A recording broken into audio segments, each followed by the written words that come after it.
Now, that is a marker behind me. And what does that marker mean? Is it an indication? Is it a warning? Is it a come here?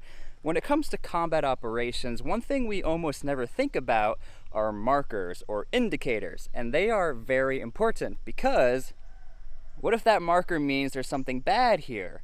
Or what if that marker means you should come over here? This is the safe area. So in this video, I want to talk about what marking is all about. How do combat engineers mark demolition breaches or certain locations?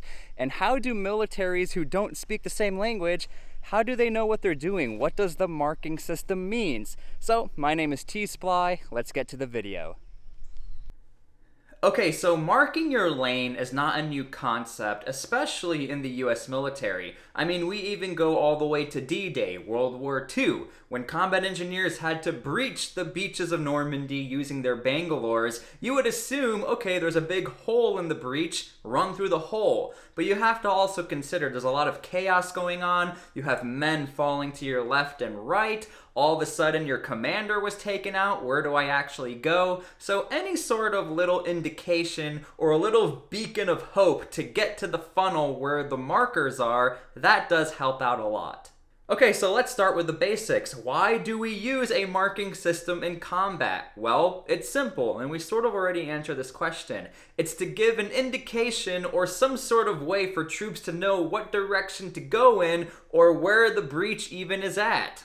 I also want to add, it's the safest route through the breach for soldiers to know where they're going. Now, there are actually several different ways on how you would create a marking system, and everything is all based off of scenario. How is the battle going? Is it going in your favor? Do you have enough time to create the ultimate marking system where no one will ever get lost? But this right here is your basic marking system. You're always going to have some sort of entrance markers, you're going to have something called the left handrail markers, and then you're going to have something called your exit markers. So let's start with your entrance markers. In a perfect world, you are going to try and create some sort of funnel system because in the realm of combat and any sort of chaos in operations, you're never really going to be able to walk in a perfect straight line. So creating a funnel system, it creates a little bit of ease for the soldiers or vehicles trying to get through the breach. Now we have something called your left handrail markers, and some of you are probably asking, well, why don't you just put handrails to the left or right? Because in this scenario, this is going to be your initial setup. We don't have enough time to create the perfect funnel. We don't have enough time to create right handrail markers. So in basic US military doctrine, you're essentially only going to create the left handrail marker, and you just need to know once you get into that funnel, try to stay as close as you can to the left handrail. Do not deviate or go on the other side of the left handrail because we haven't cleared it yet and it's not safe. Now, as a former combat engineer, I've never actually created the far exit markers, but in a perfect world, you're going to try and create or extend the left handrail so soldiers can get the safest path possible. But again, in this scenario, since this is our initial lane making, we're not always going to be able to get as far as we want as a combat engineer assault team to get far handrails all the way as far as we can from the left handrails, also known as our exit markers. So now we know the basic formation and the shape of a breach or marking system. How do we actually create the marking system? Like, what tools do we use? What sort of materials do we use? Well, we have quite a few options here. Well, from my experience as a combat engineer, and really a lot of other seasoned combat engineers would say this, anything that is tall or thin, and typically that's going to be some sort of stake or some sort of tent marker so that you can attach a reflector on top of it, you can put what's called a chem light on top of it. It's also lightweight and easy to carry. We can also use something called engineering tape, and this is just like a cloth type tape material where it's not sticky, but it's white. And it's also really light and easy to use, and you can create lanes using engineer tape. A lot of the times as combat engineers, you sort of have to think really quick or do some sort of field craft within the field, creating marking indicators. There's been plenty of times where we didn't have enough materials and we had to create our own markers. We also have to consider a lot of operations are done at night, if not all operations are preferably done at night. So obviously you can't use that engineer tape. You would have to strap some sort of chem light system. A lot of this has to do with context. what time the operation is, when is the operation, stuff like that. And that was always the fun part of being a combat engineer, is how creative can you get? A lot of the times you're just trying to stick with the most lightweight material possible, but something that's also strong enough, bright enough, and something that'll get the job done, because again, these are going to be done in combat operations. They need to be able to stay in place and not necessarily fall over if a gust of wind blows over your flag indicators. Okay, so let's say the breach is going well and we have a bunch of troops who are funneling through the breach and it's sort of a safe breach. Now at this time, we are perfecting the breach, we are clearing the breach, getting any sort of material out of the way, filling in some holes so soldiers don't trip over, but also at this time, we are creating a better marking system.